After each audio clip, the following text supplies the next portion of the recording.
Assalamualaikum warahmatullahi wabarakatuh. Perkenalkan, nama saya Nurjana SPDI. Saya guru pendidikan agama Islam dan budi pekerti di SMA Negeri 1 Sukatani. Saat ini saya sebagai mahasiswa PPG Daljab Batch 2 tahun 2025 di Universitas Islam Negeri Sunan Kalijaga, Yogyakarta. Hari ini, Rabu, tanggal 8 Oktober 2025, saya akan melaksanakan ujian praktek mengajar dengan menggunakan model pembelajaran The Learning Cell pada siswa kelas 10 di SMA Negeri 1 Sukatani, Kabupaten Bekasi, dengan materi menghindari akhlak mahmumah dan membiasakan akhlak mahmudah agar hidup nyaman dan berkah. Mari ikuti dan saksikan proses pembelajaran kami. Wassalamualaikum warahmatullahi wabarakatuh. Assalamualaikum warahmatullahi wabarakatuh. Waalaikumsalam warahmatullahi wabarakatuh. Selamat pagi. Pagi. Semangat pagi. Pagi. Semangat luar biasa. Selamat untuk kalian semua. Dengan semangatnya kalian di pagi ini, maka pembelajaran kita nanti akan berjalan lancar dari awal hingga akhir, ya. Sebelum dimulai pembelajaran, alangkah baiknya kalian doa terlebih dahulu. Setelah doa, lanjut dengan tadarus. Silakan dipimpin berdoa. Baik teman-teman, sebelum mulai pembelajaran, marilah kita berdoa sesuai kepercayaan masing-masing. Berdoa dimulai. Bismillah. Dibuatkan absen ya, di kelas 10-2. Kan totalnya ada 3 ya. Ya, Abdul Aris. Saya Bu. Ya. Sekarang semuanya berdiri. Ibu mau memeriksa kerapihan kalian. Berdiri semuanya. Yang laki-laki rambutnya yang masih tempat duduk, posisi tempat duduk sudah rapi. Sudah. Hasan. Ya. Lalu bisa nggak diaplikasikan ke materi bab 2? Bab 2 itu tentang apa? Cabang iman itu ada di sini. Ada nggak yang kalian melakukan keseharian kalian itu melihat tetangga atau di diri kalian juga gitu? Ada nggak yang melakukan hal-hal negatif seperti berfoya-foya? Ada? Ada. Seperti apa? Yang berfoya-foya itu seperti apa? Berbelanja. Ya, berbelanja, boros, atau yang tidak penting dibelanjakan. Nah, tujuan pembelajaran pada materi ini yaitu kalian menganalisis dan memberikan contoh materi bab 3. Dan bahkan di dalam pertemuan pertama ini kita akan melakukan dengan model pembelajarannya The Learning Cell, di mana The Learning Cell itu kalian nanti akan membentuk kelompok ya. Dalam satu kelompok tersebut akan dibagi-bagi menjadi 5 bagian, 5 definisi dari akhlak madhumah ya. Di mana nanti kelompok 1 akan menjelaskan, nanti akan ibu bagi tentang berfoya-foya. Di dalam model The Learning Cell, kalian nanti akan di dalam bentuk kelompok itu ada satu tutor yang akan membimbing anggotanya. Kelompok 1. Silakan kalian maju ke depan sini, di depan laptop ibu. Maju semuanya maju. Dah, yang lain agak maju.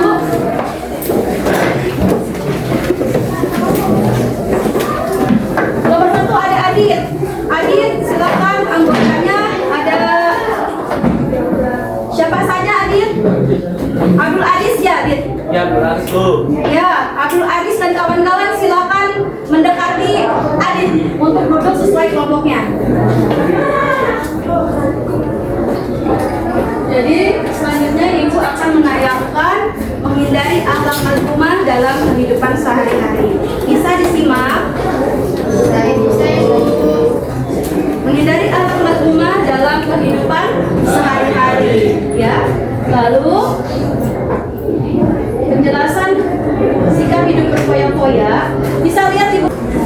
Jadi pengertian berfoya-foya yaitu apa? Mengamburkan uang untuk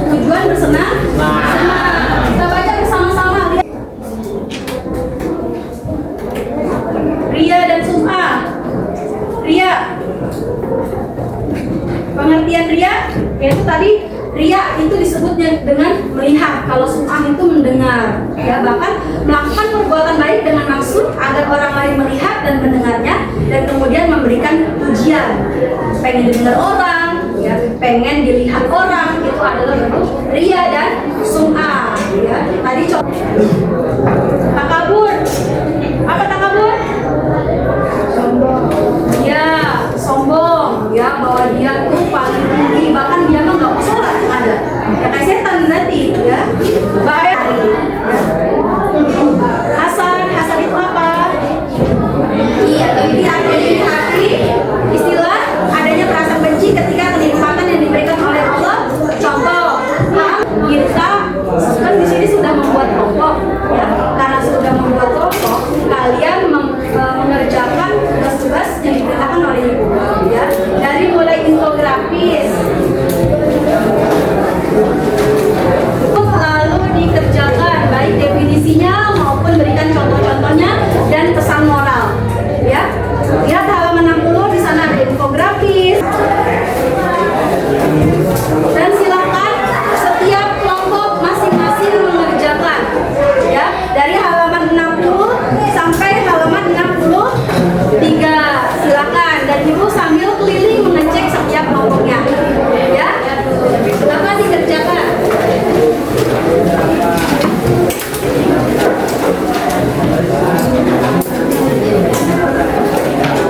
Silakan anggota yang tidak paham bertanya kepada tutornya, baik kepada Adit. Mana Adit?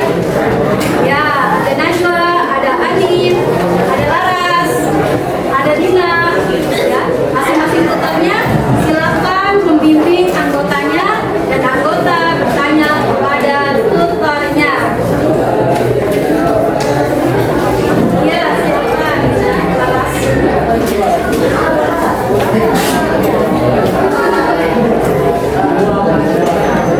Ya, jadi Laras itu mencari definisi. Ya, Laras ya, atau contohnya dan contohnya nanti ada pesan moralnya. Najwa, definisi pesan apa Najwa? Karya, cari contohnya dan pesan moralnya ya Najwa. Beserta teman-temannya. Dina bagiannya. Takabur, cari definisinya, contohnya dan pesan moralnya. Ya, Adit. Ya. Adit tentang apa, Dit? Hasan, cari definisi, contoh dan pesan moralnya. Anin tentang apa? Sum'ah. Nanti bersama anggotanya cari definisi, contoh dan pesan moralnya. Oke? Ya, silakan dikerjakan.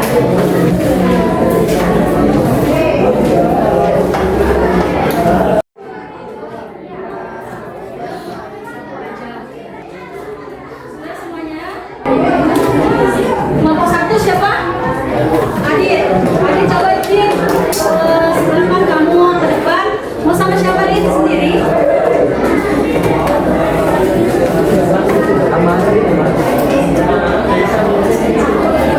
Ya, boleh.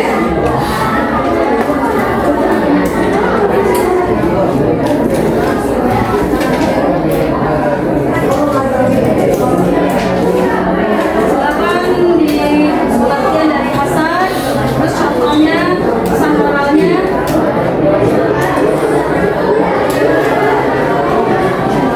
Oke, jadi Hasan atau Rudy atau masa ini terhadap kenikmatan atau bahagia orang lain disertai dengan nikmat tersebut yang dari orang tersebut bahwa dan memberi sifat ini termasuk penyakit hati yang berbahaya. Dalam Islam bisa merusak amal kebaikan, membawa keberkahan dan mendatangkan kebersamaan.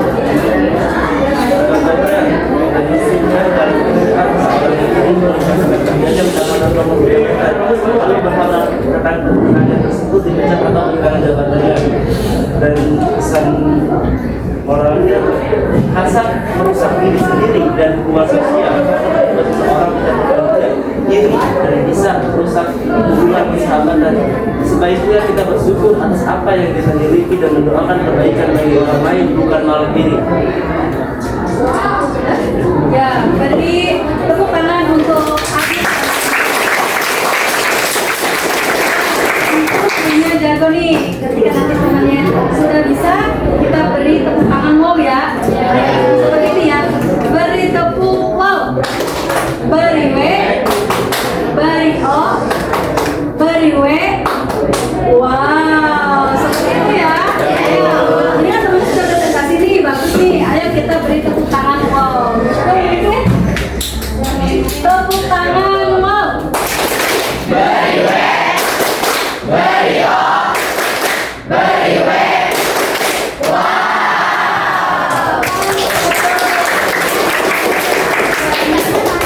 Nah, itu tentang Hasan. Selanjutnya.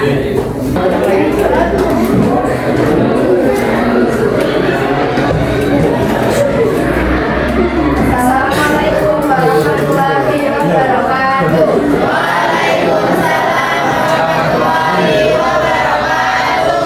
Perkenalkan semua, kami dari Pulau Pertama menyampaikan presentasi kami tentang Quran. Nama saya dan saya Tiara Firza. Pertama akan saya sampaikan definisi Quran.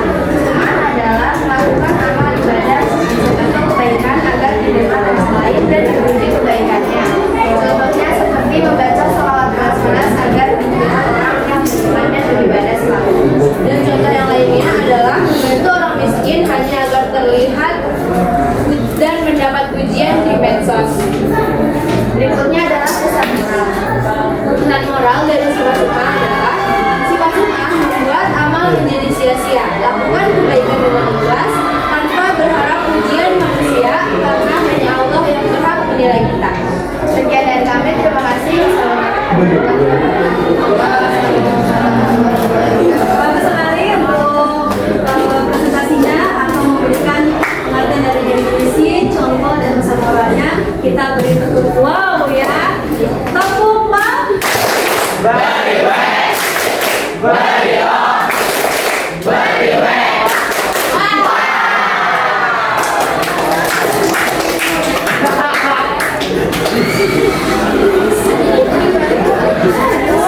Nah, kita sudah selesai untuk presentasi kelompoknya. Selanjutnya kalian bisa dilihat halaman 78. Di sana kalian ada refleksi ya dan rangkuman. Siapa yang mau menjelaskan refleksi? Siapa? Laras mau? Ayo silakan Laras maju.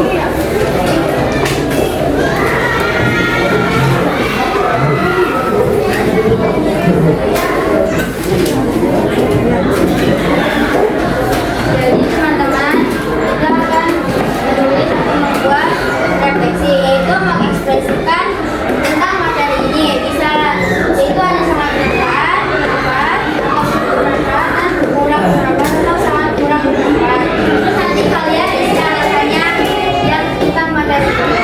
Nah, sekarang ya, untuk refleksinya tadi kan kebutuhan pendapat kalian terkait materi yang sudah dipelajari pada hari ini. Apakah bermanfaat? Sangat bermanfaat? Cukup bermanfaat? Kurang bermanfaat? Sangat kurang bermanfaat? Apa pilihan kalian? Sangat bermanfaat. Terima kasih. Kita kasih alasannya ya teman-teman. Ya, nanti berikan alasan, bisa dikerjakan di buku tugasnya. Ya, nanti ketika kita memilih sangat bermanfaat, kalian cek di sangat bermanfaatnya dan berikan alasannya. Terima kasih. Siapa yang mau membacakan poin rangkuman? Ada di halaman 78. Ya, Dina silakan maju ke depan Dina poinnya.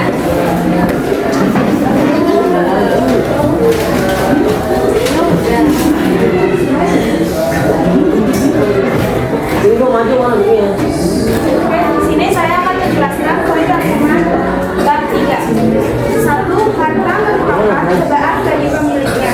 Jika harta digunakan dengan baik, maka harta bisa bermanfaat baginya. Sebaliknya, kalau harta dikelola secara salah, maka akan mencelakakannya.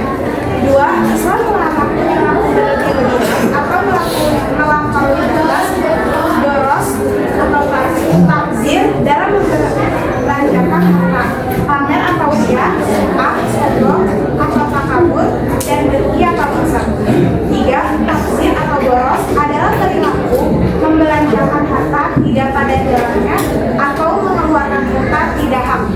4. Ada seseorang disebut berperilaku Islam apabila ia membelanjakan harta melewati batas ketakutan menurut ajaran Islam dan tidak ada nilai manfaatnya untuk dunia maupun akhirat. 5. Ada ria, yaitu melakukan dan memperlihatkan amal ibadah dengan niat upaya mendapat pujian atau penghargaan dari orang lain. 6. Ada sum'ah, yaitu memberitahukan atau mendengarkan amal ibadah yang dilakukan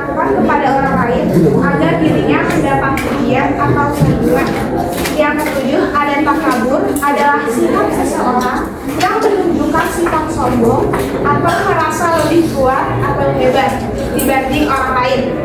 Yang kedelapan ada hasad, adalah sifat seseorang yang merasa tidak senang terhadap kebahagiaan orang lain karena memperoleh suatu nikmat dan berusaha menghilangkan nikmat tersebut.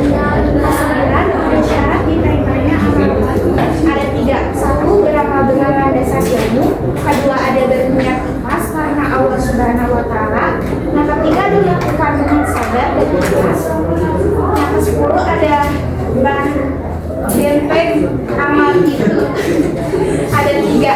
Satu, merasa bahwa hidayah itu datangnya dari Allah. Kedua, ada berniat meraih ridho Allah Subhanahu wa Ta'ala agar dapat mengalahkan lawan nafsu. Ketiga, ada berharap pahala dari Allah dengan menghilangkan ria dan sum'ah.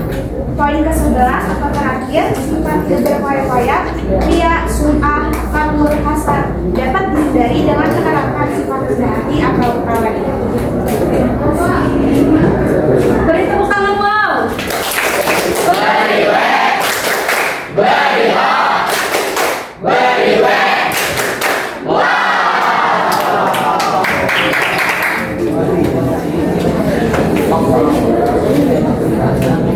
Dan terima kasih untuk pertemuan kali ini ya.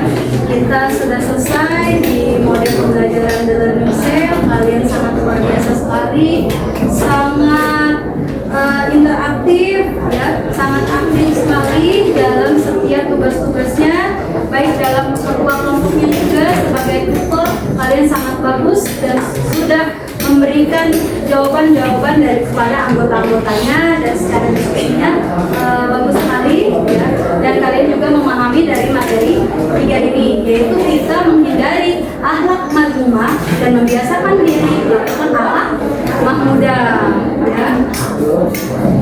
Refleksinya juga sangat bagus sekali ya, kalian sangat bermanfaat ya dalam pembelajaran pertemuan ini ya. Pertemuan selanjutnya yaitu kita pertemuan yang kedua memakai metode atau model pembelajaran jigsaw learning, di mana nanti melanjutkan materi-materi yang dari bab 3 ya, nanti menganalisis dari 1, 2, dan 3